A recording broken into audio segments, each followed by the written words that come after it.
Laodicea is the one that is at the end to represent the one that will be left after the seventh trumpet.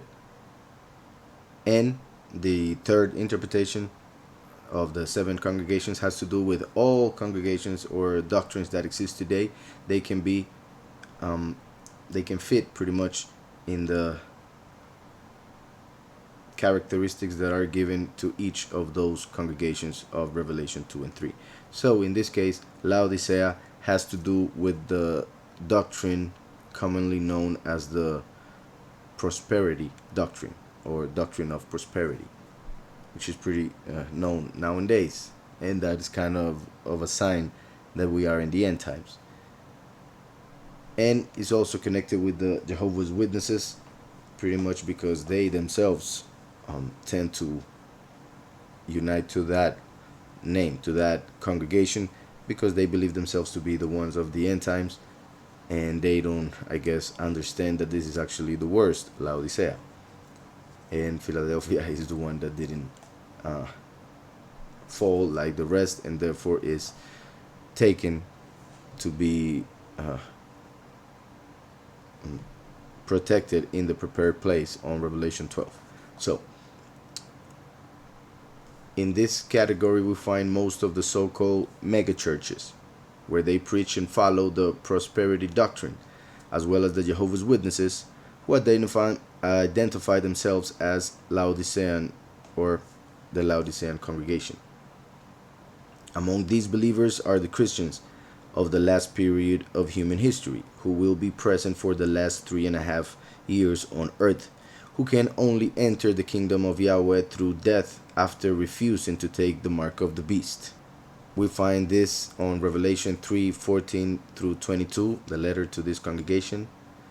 In a nutshell, as I always do, the luminary or planet that has to do with this congregation, or that is connected with this congregation, is Saturn, which is the seventh on the menorah.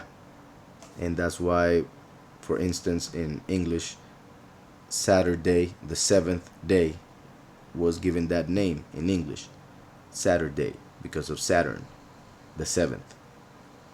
So Saturn has pretty bad connotations when it comes to those who have worshipped that planet. And like I have explained before, it is pretty much the first Satan that we find in scriptures, also known as Samael. So that will be one of the reasons why this ends up being the worst congregation. Samael means blinded Elohim, or blind Elohim, or the blindness of the Mighty One, pretty much meaning that the Almighty, through that entity, blinds those who reject the truth and hate goodness. So they end up blind through that entity, which is the blindness of Elohim, or an entity that believes to be an Elohim, yet he is actually blind. Is also known as the poison of Elohim, because through him death was created, pretty much, for this reality. So Saturn, like I said, is the luminary connected with this congregation. Like I have explained, there are 4 feasts that are left for this time to be fulfilled. Of the 8 feasts that we see on Leviticus 23, there are 4 that need to be fulfilled in this time, the end times. And we already saw that the 4th of those was fulfilled by the congregation of Philadelphia. So this leaves the 3.5 years, the second part of the last 7 years, the week of Daniel. The last 3.5 years are represented by this congregation of Laodicea. So instead of a feast, pretty much represents the last plagues, the second half of the last 7 years.